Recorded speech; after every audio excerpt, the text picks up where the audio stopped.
Apakah benar 90% trader forex bangkrut?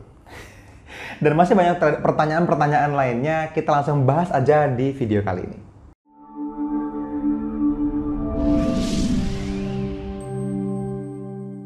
Halo teman-teman semua, ketemu lagi dengan saya Fadli, masih di channelnya NFC Forex TV ya, tempatnya para trader Nusantara teredukasi. Oke, seperti biasa teman-teman, ini adalah video akhir minggu atau video weekend kita ya teman-teman, di mana teman-teman bisa mendapatkan jawaban-jawaban pribadi dari pertanyaan-pertanyaan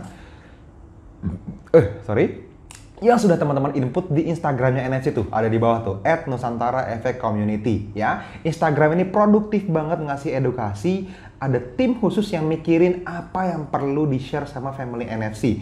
Kalau teman-teman lihat, semua family NFC dimanapun teman-teman berada ya, teman-teman lihat bahwa Instagram ini semakin membaik kualitasnya. So, follow Instagramnya dan manfaatin apapun yang di-share di dalam Instagram tersebut. Lihat story-nya, siapa tahu ada berita yang mungkin menguntungkan buat teman-teman semua ya.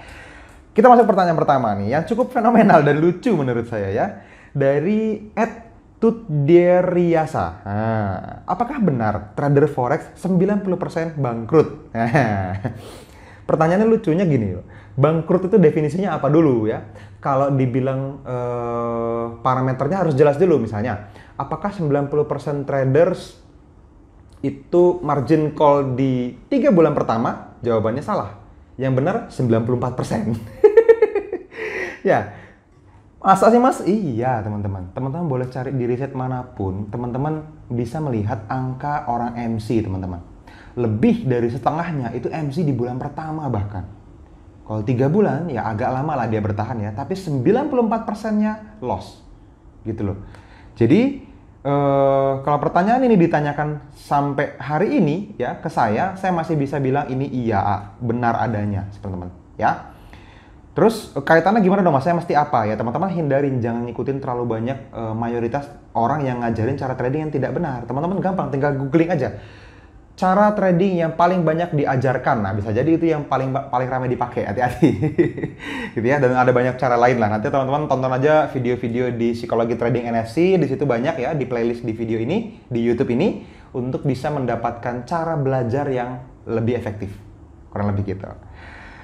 Lanjut. Dari @sylvia_deborah_vs. Berapa modal minimum untuk pemula ya bang? BG nih bang lah ya. Masa enggak lah ya. Jadi modal minimum untuk pemula, saya nggak bisa haruskan teman-teman punya modal tertentu sebetulnya. Lebih bijak teman-teman tonton video di Mas Duyan Anggara, channelnya pernah bareng sama saya berdua ngomongin minimum deposit. Terus di YouTube ini juga kita pernah bahas tentang minimum deposit. Cari aja lah, minimal deposit Nusantara Efek Community, ntar juga ketemu gitu ya. Nah,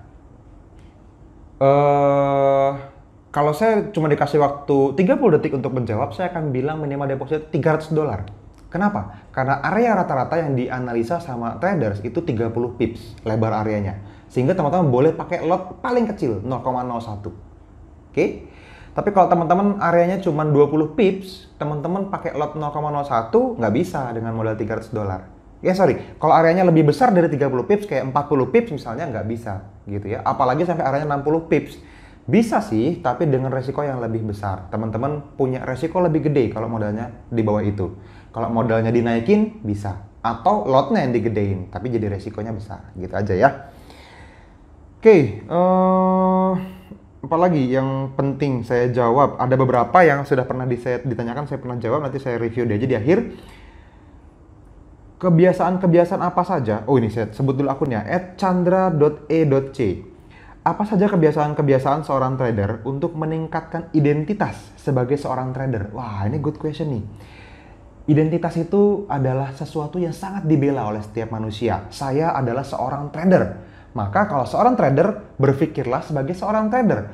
Bekerjalah sebagai seorang trader. Menganalisalah sebagai profesional trader, gitu loh. Nah, itu identitas sebagai seorang trader. Maka seorang trader tidak disiplin. Seorang trader akan belajar mengupgrade diri, charting setiap hari misalnya seperti itu. Nah, kebiasaan-kebiasaannya itu harus dipermudah teman-teman. Teman-teman baca buku Atomic Habit deh. Atomic Habit itu membuat teman-teman semua memudahkan teman-teman menginput kebiasaan menjadi biasa aja dalam kehidupan sehari-hari, sehingga bukan lagi mendisiplinkan diri, tapi jadi udah biasa aja gitu. Itu atomic habit gitu ya.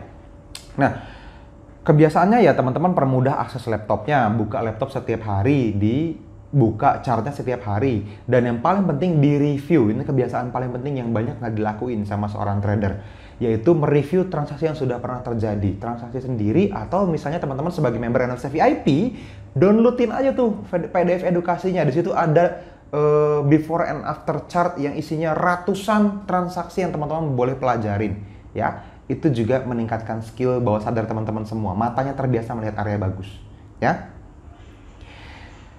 Lanjut,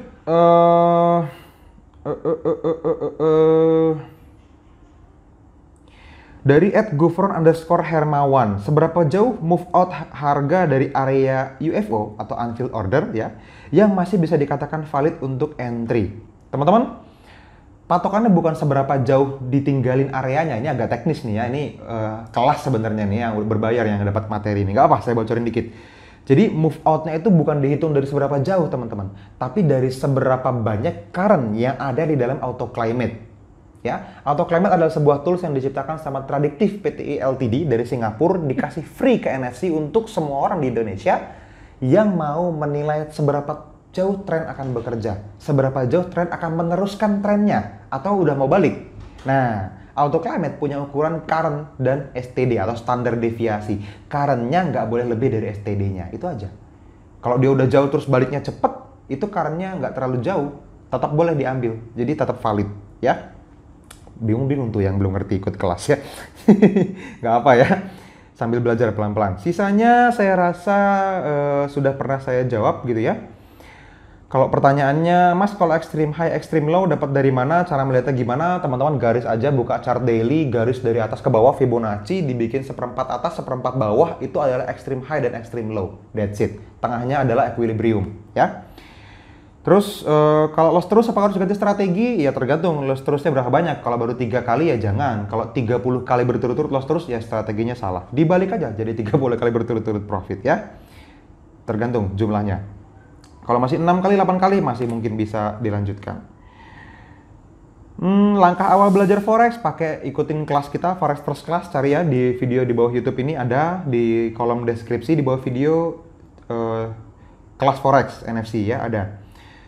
Strategi NFC trading itu tergolong strategi apa ya? Nggak ngerti saya, ini apa strateginya. Saya cuma tahu ini core strateginya itu ini. Nah, ininya itu panjang penjelasannya ya, disebutnya apa saya nggak tahu. Yang pasti kita menggunakan induk dari turunan dari ilmu supply and demand ya, yang sudah puluhan tahun dipelajarin. Oke, ya, saya rasa itu semua pertanyaan sudah saya jawab. Teman-teman mungkin ada yang 1-2 saya belum jawab. Ini kayak cara pakai segala macam, ini teknis ya teman-teman. Saya nggak bisa ajarin dalam sebuah video. Teman-teman chat aja admin NFC kalau teman-teman mungkin pengen bertanya hal-hal yang teknis, kayak cara pasang trading assistant, gimana, apakah bisa dipakai di MT4 yang di tablet misalnya, atau berapa minimum balance kalau saya pakai Duyan Anggara Trading Assistant gitu-gitu ya. Itu pertanyaan-pertanyaan teknis. Jadi bisa ditanyakan ke admin-admin NFC. Teman-teman chat aja di bawah video ini tuh ada nomor WhatsApp para admin NFC. Dan teman-teman pastikan kalau info dari NFC harus ke nomor yang ada di bawah video ini teman-teman ya. Udah banyak banget nih yang ngaku ketipu. Selama ini ada aja yang ketipu. Tapi kalau udah puluhan juta rupiah dan sangat terstruktur, ini saya udah keganggu pikirannya. Saya nggak mau. Saya sayang sama teman-teman semua. Saya nggak mau teman-teman ketipu terus atas nama NFC lagi nipunya gitu kan. Jadi please teman-teman teredukasi dong, please. Teman-teman edukasi diri sendiri, salah satunya di filter info yang masuk. Kalau kira-kira terlalu indah dan ngaku dari NFC, bisa jadi bukan NFC. Validasinya gimana? Cari apakah nomor yang teman-teman chat itu ada di bawah video ini. That's it. Ya. Oke teman-teman, thank you sudah ketemu lagi di video ini dan sudah nonton sampai akhir. Kita ketemu lagi di video-video edukasi berikutnya. Semoga terus bermanfaat. See you.